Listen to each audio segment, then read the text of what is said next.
أعوذ بالله من الشيطان الرجيم.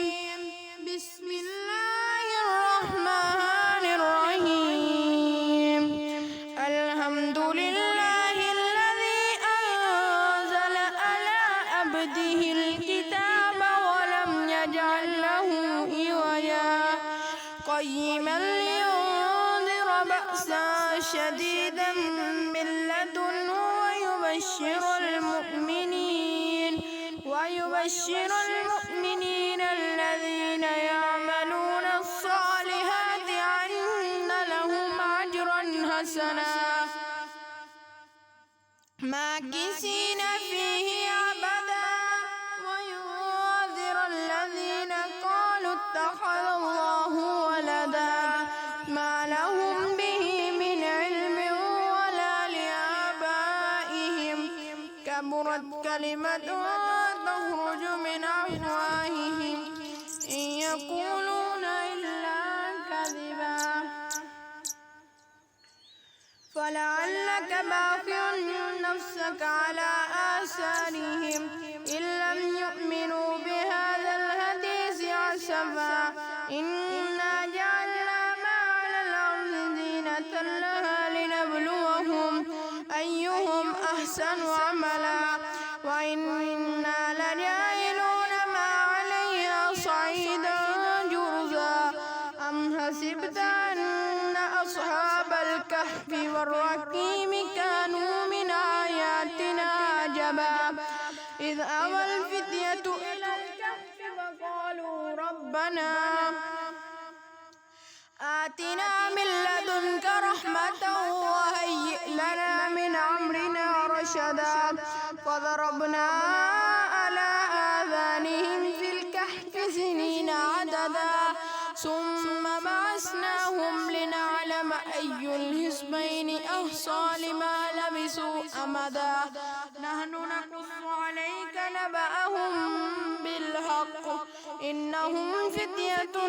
آمنوا بربهم وزدناهم هدى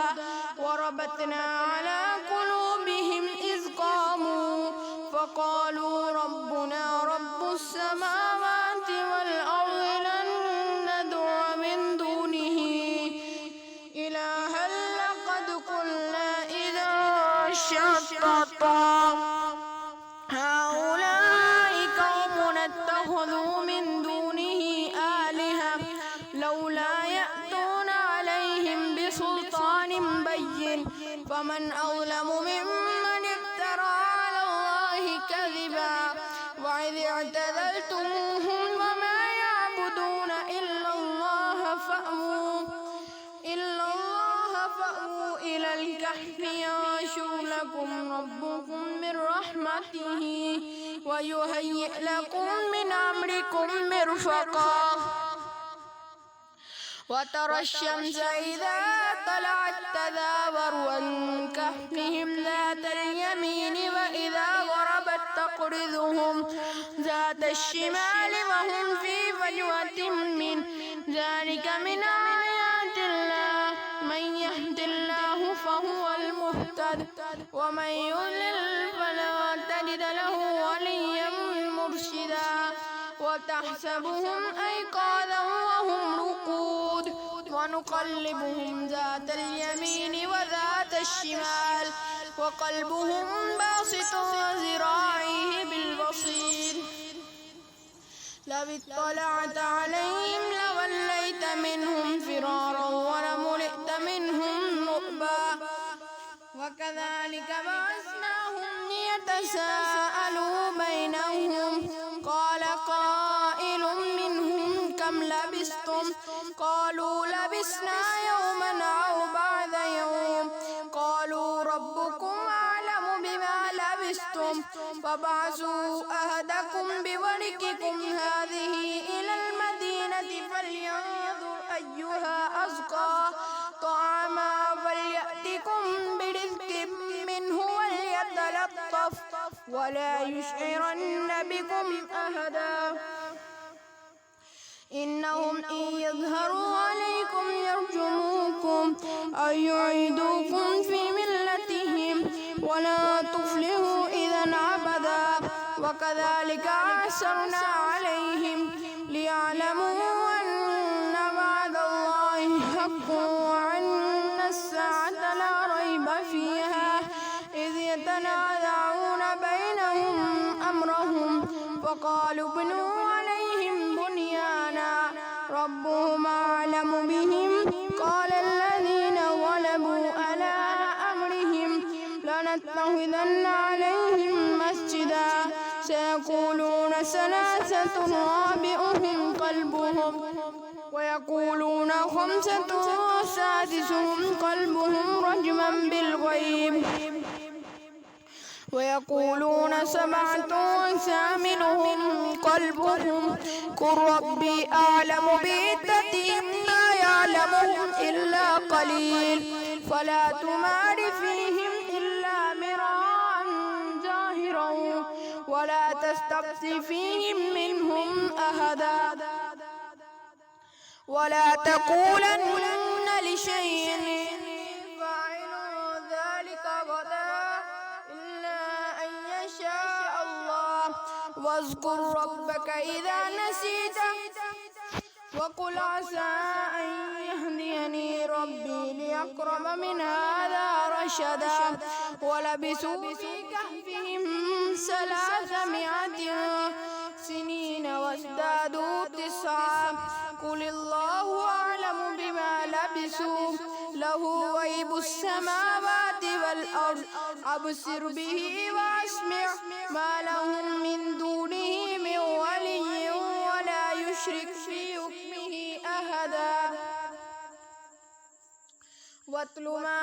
أوحي إليك من كتاب ربك لا مبدل لكلماته ولا تجد من دونه ملتحدا واصبر نفسك مع الذين يدعون ربهم بالغداة والعشي يريدون وجهه ولا تعد عيناك عنهم تريد زينة الحياة الدنيا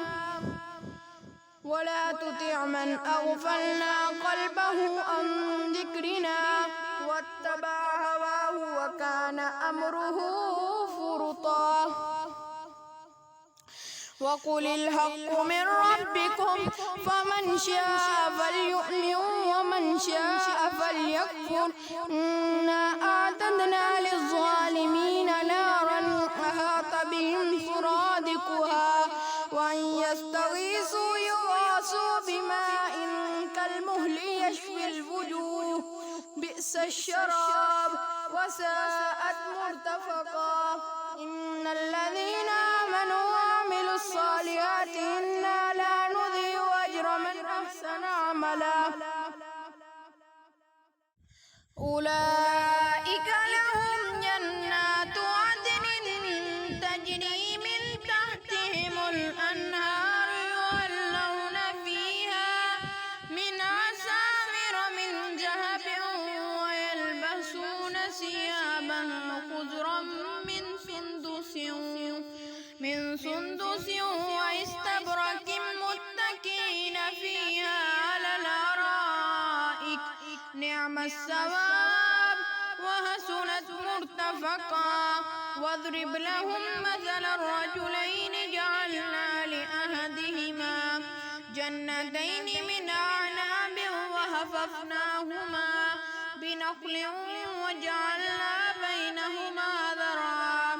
كلتا الجنتين آتت أكلها ولم تظلم منه شيئا وفجرنا خلالهما نهرا وكان له ثمر فقال لصاحبه وهو يحاوره أنا أكثر منك مالا وأعز نفرا ودخل جنته وهو ظالم لنفسه قال ما أظن أن تبيد هذه أبدا وما أظن الساعة قائمة ولئن رددت إلى ربي لأجدن خيرا منها منقلبا قال له صاحبه وهو يحاوره أكفرت بالذي خلقك من تراب ثم من نطفة ثم سواك رجلا لكن هو الله ربي ولا أشرك بربي أحدا ولولا إذ دخلت جنتك قلت ما شاء الله لا قوة إلا بالله إن ترني أنا أقل منك مالا وولدا فعسى ربي أن يؤتيني خيرا من جنتك ويرسل عليها حسبانا من السماء فتصبح صعيدا زلقا أو يصبح ماؤها غورا فلن تستطيع له طلبا وأحيط بثمره فأصبح يقلب كفيه على ما أنفق فيها وهي خاوية على عروشها ويقول يا ليتني لم أشرك بربي أحدا ولم تكن له فئة ينصرونه من دون الله وما كان منتصرا هنالك الولاية لله الحق هو خير ثوابا وخير عقبا واضرب لهم مثل الحياة الدنيا كماء أنزلناه من السماء فاختلط به نبات الأرض فأصبح هشيما تذروه الرياح وكان الله على كل شيء مقتدرا المال والبنون زينة الحياة الدنيا والباقيات الصالحات خير عند ربك ثوابا وخير عملا ويوم نسير الجبال وترى الأرض باردة وحشرناهم فلم نغادر منهم أحدا وعرضوا على ربك صفا لقد جئتمونا كما خلقناكم أول مرة بل زعمتم أن لن نجعل لكم موعدا ووزع الكتاب فترى المجرمين مشفقين مما فيه ويقولون يا ويلتنا ما لهذا الكتاب لا يغادر صغيرة ولا كبيرة إلا أحصاها ووجدوا ما عملوا حاضرا ولا يظلم ربك أحدا وإذ قلنا للملائكة اسجدوا لآدم فسجدوا إلا إبليس كان من الجن ففسق عن أمر ربه أفتتخذونه وذريته أولياء من دوني وهم لكم عدو بئس للظالمين بدلا ما أشهدتهم خلق السماوات والأرض ولا خلق أنفسهم وما كنت متخذ المضلين عضدا ويوم يقول نادوا شركائي الذين زعمتم فدعوهم فليستجيبوا لهم وجعلنا بينهم موبقا ورأى المجرمون النار فظنوا أنهم مواقعوها ولم يجدوا عنها مصرفا ولقد صرفنا في هذا القرآن للناس من كل مثل وكان الإنسان أكثر شيء جدلا وما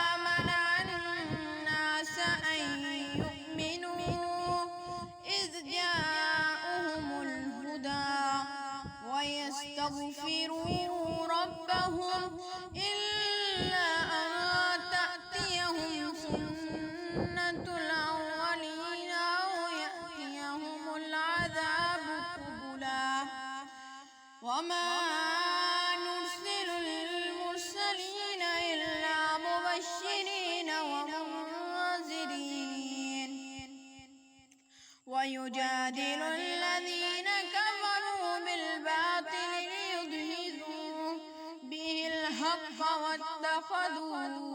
آياتي وما أنذر هزوا ومن أظلم ممن ذكر بآيات ربه فأعرض عنها ونسي ما قدمت يداه إنا جعلنا على قلوبهم أكنة أن يفقهوه وفي آذانهم وقرا وإن تدعوهم إلى الهدى فلن يهتدوا إذا أبدا وربك الغفور ذو الرحمة لو يؤاخذهم بما كسبوا لعجل لهم العذاب بل لهم موعد لن يجدوا من دونه موئلا وتلك القرى أهلكناهم لما ظلموا وجعلنا لمهلكهم موعدا وإذ قال موسى لفتاه لا أبرح حتى أبلغ مجمع البحرين أو أمضي حقبا فلما بلغا مجمع بينهما نسيا حوتهما فاتخذ سبيله في البحر سربا فلما جاوزا قال لفتاه آتنا غداءنا لقد لقينا من سفرنا هذا نصبا قال أرأيت إذا أوينا إلى الصخرة فإني نسيت الحوت وما أنسانيه إلا الشيطان أن أذكره واتخذ سبيله في البحر عجبا قال ذلك ما كنا نبغي فارتد على آثارهما قصصا فوجدا عبدا من عبادنا آتيناه رحمة من عندنا وعلمناه من لدنا علما قال له موسى لا أتبعك على أن تعلمني مما علمت رشدا قال إنك لن تستطيع معي صبرا وكيف تصبر على ما لم تحط به خبرا قال ستجدني إن شاء الله صابرا ولا أعصي لك أمرا قال فإن اتبعتني فلا تسألني عن شيء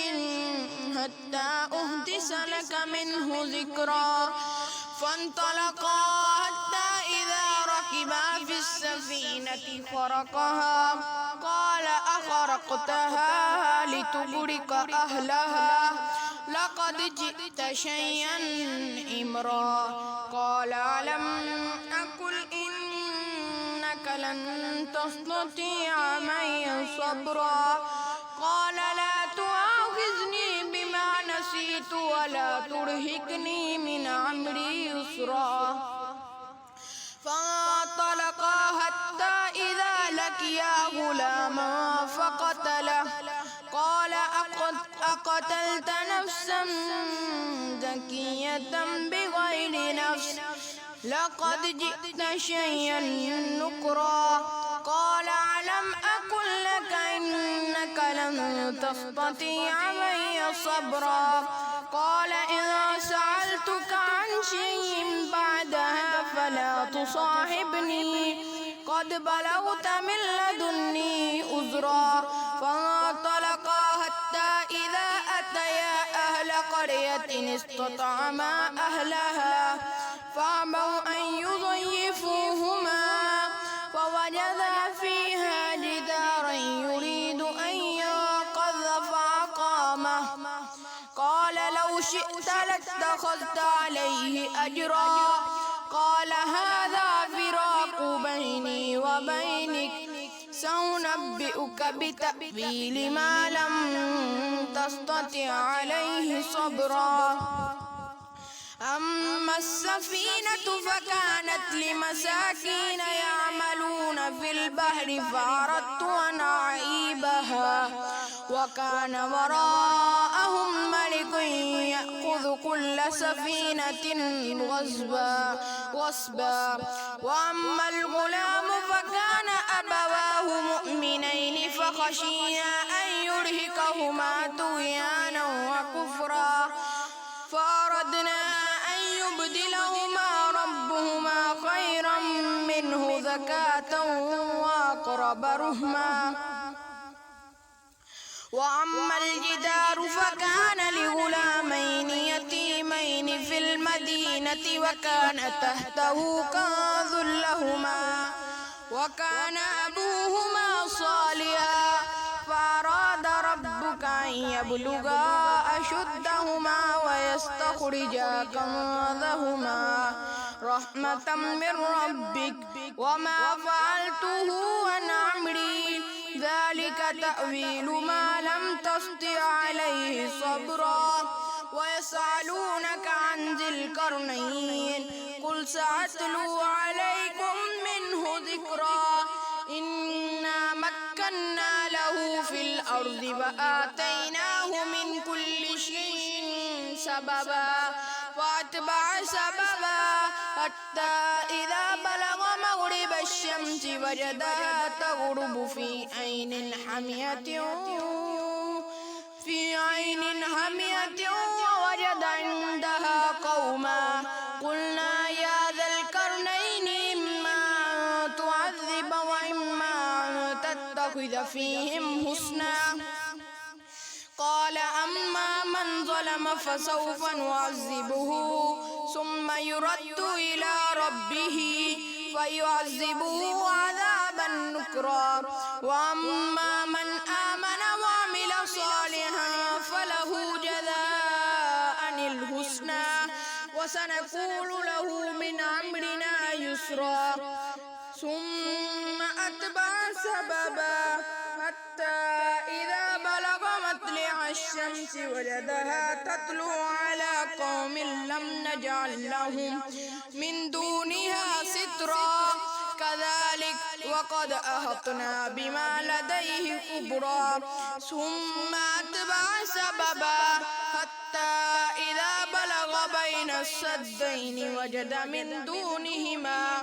قوما لا يكادون يفقهون قولا قالوا يا ذا القرنين إن يأجوج ومأجوج مفسدون في الأرض فهل نجعل لك خرجا على أن تجعل بيننا وبينهم سدا. قال ما مكني فيه ربي فاعينوني بقوة أجعل بينكم وبينهم ردما آتوني زبر الحديد حتى إذا ساوى بين الصدفين قال انفخوا حتى إذا جعله نارا قال آتوني أفرغ عليه قطرا فما استطاعوا أن يظهروه وما استطاعوا له نقبا. قال هذا رحمة من ربي فإذا جاء وعد ربي جعله دكا وكان وعد ربي حقا. وتركنا بعضهم يومئذ يموج في بعض ونفخ في الصور فجمعناهم جمعا وأعرضنا جهنم للكافرين أرضا الذين كانت أعينهم في غطاء عن ذكري وكانوا لا يستطيعون سمعا أفحسب الذين كفروا أن يتخذوا عبادي من دوني أولياء إنا جهنم للكافرين نزلا قل هل ننبئكم بالأخسرين أعمالا الذين ضل سعيهم في الحياة الدنيا وهم يحسبون أنهم يحسنون صنعا أولئك الذين كفروا بآيات ربهم ولقائه فهبطت أعمالهم فلا نقيم لهم يوم القيامة وزنا ذلك جزاؤهم جهنم بما كفروا واتخذوا آياتي ورسلي هزوا إن الذين آمنوا وعملوا الصالحات كانت لهم جنات الفردوس نزلا خالدين فيها لا يبغون عنها ولا قل لو كان البحر مدادا لكلمات ربه لنفد البحر قبل أن تنفد كلمات ربي ولو جئنا بمثله مددا قل إنما بشر مثلكم يوحى إلي أنما إلهكم إله واحد فمن كان يرجو لقاء ربه فليعمل عملا صالحا ولا يشرك بعبادة ربه أحدا